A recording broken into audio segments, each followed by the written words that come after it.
Hi friends, welcome to Annams recipes. இன்னைக்கு இந்த வீடியோல ஒரு குக்கிங் vlog தான் பார்க்க போறோம். இதுக்கு வந்து வாழைக்காய் பச்சடி, தூதுவளை ரசம், கருணக்கிழங்கு மசியல் தான் பண்ண போறேன். இன்னைக்கு நான் எல்லாமே இந்த மண் சட்டில தான் பண்ண போறேன். எப்படி செய்யலாம்னு பாப்போம் வாங்க. நீங்க என்னுடைய பொருட்களை வாங்கணும்னா கீழே வர்ற வாட்ஸ்அப் நம்பர்ல ஒரு ஹாய் போட்டீங்கன்னா எல்லா டீடைல்ஸும் வரும். அதை பார்த்து உங்களுக்கு என்னென்ன பொருள் வேணுமோ அதை நீங்க ஆர்டர் பண்ணி வாங்கிக்கலாம். இப்போ வாழைக்காய் பச்சடி எப்படி செய்யலான்னு பார்ப்போம். இதுக்கு வாழைக்காய் இந்த மாதிரி கியூப்பாக நறுக்கி வச்சுருக்கேன். வெங்காயம் கொஞ்சம், தக்காளி, அப்புறம் கருவேப்பிலை, புளி கொஞ்சம் ஊற வச்சு கரைச்சி வச்சுருக்கேன். துவரம் பருப்பு மஞ்சப்பொடி போட்டு வேக வச்சு வச்சுருக்கேன். ஒரு 3 டேபிள் ஸ்பூன். மண் சட்டி நல்லா காஞ்சிருச்சு. ஒரு 2 டீஸ்பூன் அளவு எண்ணெய் ஊற்றிக்கலாம். இதில் கொஞ்சம் கடுகு, கொஞ்சம் உளுத்தம்பருப்பு, கொஞ்சம் சீரகம். இப்போ கடுகு சீரகம் எல்லாம் நல்லா பொரிஞ்சிருச்சு. வெங்காயம் போட்டுக்கலாம். அப்புறம் கருவேப்பிலை, இந்த தக்காளியும் போட்டுக்கலாம். கட் பண்ணி வச்சுருக்க வாழைக்காயும் போட்டுக்கலாம்.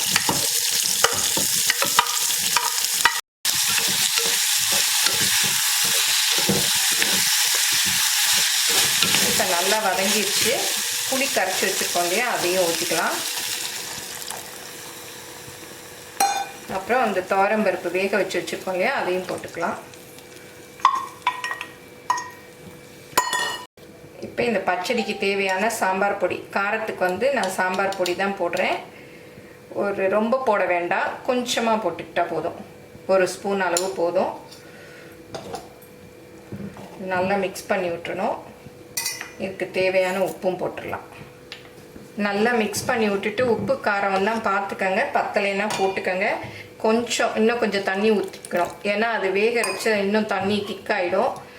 இதை நல்லா மிக்ஸ் பண்ணி விட்டுட்டு பச்சடி ஒரு மூடியால் மூடி வேக விட்டுறணும். இப்போ இந்த மண் கடாயில் கருணக்கிழங்கு மசியலும் பண்ணிட்டேன். நான் கருணக்கிழங்கு மசியல் ஏற்கனவே பண்ணியிருக்கேன். அதனால் டீட்டெயில்டாக வீடியோ எடுக்கலை. நம்ம அதில் பண்ணுற மாதிரியே தான் இந்த மண் சட்டி வச்சு பண்ணிட்டேன். இப்போ ஆல்மோஸ்ட் வெந்துருச்சு கருணக்கிழங்கும். இன்னும் கொஞ்சம் நேரம் இருந்தால் அப்படி இறக்கிடலாம். இப்போ கருணக்கிழங்கு மசியல் பாருங்கள், அப்படி ஒட்டாமல் வந்துருச்சு. போதும், இறக்கிடலாம்.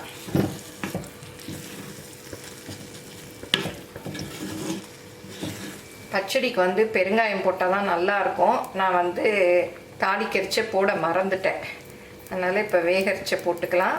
ஒரு 1/4 டீஸ்பூன் அளவு. ஏன்னா நிறைய பேருக்கு வாழைக்காய் வாய்வு அப்படின்னு சொல்லிட்டு ரொம்ப சாப்பிட மாட்டாங்க. பெருங்காயம் போட்டுக்கிட்டா அந்த வாய்வு போயிடும். நான் இப்போ ஜிபிசி பெருங்காயம் தான் போட்டுட்ருக்கேன். நல்லா மிக்ஸ் பண்ணி விட்டுட்டு மூடி விட்டுடலாம்.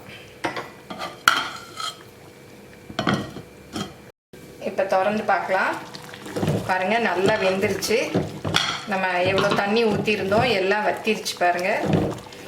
இப்போ அடுப்புலேருந்து இறக்கிடலாம். வாழைக்காயும் நல்லா குழஞ்சி வெந்துருச்சு. இப்போ அம்மியில் பூண்டு, கருவேப்பிலை, மிளகா, சீரகம், மிளகு, அப்புறம் இந்த தூதுவளை இலை இருக்கு இல்லையா, அதோட தண்டை ஃபஸ்ட்டு தட்டிக்கலாம். அப்புறம் இலையை தட்டிக்கலாம். இதையும் வச்சுக்கணும். பாருங்கள், நல்லா கோர்ஸாக அரைச்சாச்சு. இதை அப்படியே அள்ளி ஒரு பாத்திரத்தில் வச்சுக்கலாம். இந்த அம்மி கூட கழுவிட்டு இந்த தண்ணி கூட அப்படியே எடுத்துக்கலாம். இப்போ எண்ணெய் காஞ்சிருச்சு. கடுகு போட்டுக்கலாம். கடுகு நல்லா பொரியட்டும். நல்லா பொரிஞ்சிருச்சு. நம்ம ஏற்கனவே மிளகு சீரகம்லாம் போட்டதுனால வெறும் கடுகு மாத்திரம் போட்டுக்கலாம். கொஞ்சம் பெருங்காயம், ஜிபிசி பெருங்காயம் தான் போடுறேன். நல்லா ஒரு 1/4 டீஸ்பூன் அளவு போட்டுக்கலாம். அப்புறம் தக்காளி,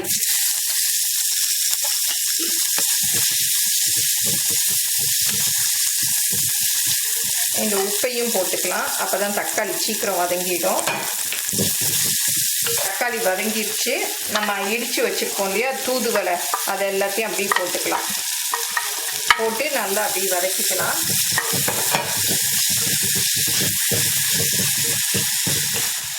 இப்போ நல்லா வதங்கிடுச்சு. புளி கரைச்சி வச்சுருக்கோம் இல்லையா, அதையும் ஊற்றிடலாம்.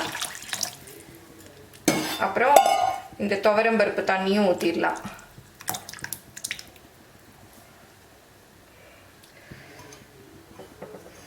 நல்லா மிக்ஸ் பண்ணி விட்டுடலாம். இந்த ஜிபிசி பெருங்காயம் வந்து நல்லா வாசமாக நல்லா இருக்குது, ஃப்ளேவரும் நல்லா இருக்குது. இதில் பவுடர், கிரானியூல்ஸ், பேஸ்ட்டு அந்த மாதிரி எல்லாமே வருது. நான் தாளிக்கரைச்சே கொஞ்சம் போட்டுட்டேன், கொஞ்சம் மேலே கொஞ்சம் தூவினா இன்னும் வாசமாக இருக்கும். இப்போ இந்த கொத்தமல்லியும் கொஞ்சம் போட்டுடலாம், அப்போ தான் அதோட ஃப்ளேவரும் இறங்கிடும். மண் சட்டியில் சமைக்கிறச்ச அடுப்பை வந்து குறைச்சி வச்சுக்கணும். ரொம்ப ஹையில் வச்சிட்டோன்னா வந்து சட்டி வெடிச்சிடும். அதுதான் வந்து நம்ம பார்த்து சமைக்கணும். ஏன்னா முன்னாடிலாம் விறகடுப்பில் சமைப்பாங்க, அது நெருப்பு கம்மியாக வரும். இப்போ கேஸுங்கிறதுனால நிறைய வர்றதுனால அந்த ஹீட் தாங்காமல் வெடிச்சிடும். நீங்கள் குறைச்சி வச்சுக்கிட்டிங்கன்னா நல்லாயிருக்கும். பாருங்கள், இப்போ நான் குறைச்சி தான் வச்சு சமைக்கிறேன். இப்போ கொஞ்சமாக மிளகு பொடி மாத்திரம் சேர்த்துக்கிறேன், ஃப்ளேவர் நல்லாயிருக்கும். தனியாக மிளகு அரைச்சி வச்சுருக்கோம் இல்லையா, அந்த பொடி ஒரு 1/4 டீஸ்பூன் அளவு நல்லா மிக்ஸ் பண்ணி விட்டுறலாம். எங்கள் சேனலை இது வரைக்கும் சப்ஸ்கிரைப் பண்ணாதவங்க சப்ஸ்கிரைப் பண்ணிக்கோங்க. ஃபேஸ்புக், இன்ஸ்டாகிராமில் அன்னம்ஸ் ரெசிபீஸை ஃபாலோ பண்ணுங்கள். இப்போ மண் சட்டியில் தூதுவளை ரசம் கமகமன்னு ரெடி ஆயிடுச்சு. பாருங்கள், அப்படியே நுரக்கூட்டி வருது. போதும், இறக்கிடலாம். நல்லா கொதிச்சிருச்சு. இப்போ அடுப்பை ஆஃப் பண்ணிடுறேன். இந்த மண் சட்டிலலாம் நம்ம அடுப்பை ஆஃப் பண்ண பிறகும் கொதிக்கும். பாருங்கள் எவ்வளோ நேரம் கொதிக்குது. அந்த ஹீட் வந்து அப்படியே ரொம்ப நேரம் இருக்கும். ஆன்லைனில் என்னுடைய பொருட்களை வாங்கணுன்னா shop.annamsrecipes.com அப்படிங்கிற சைட்டுக்கு போனீங்கன்னா என்னுடைய ப்ராடக்ட் லிஸ்டெல்லாம் இருக்கும். அதில் எது வேணுமோ அதை செலக்ட் பண்ணி நீங்கள் வாங்கிக்கலாம். Credit card, debit card options எல்லாம் இருக்குது, நீங்கள் ஆர்டர் பண்ணி வாங்கிக்கலாம்.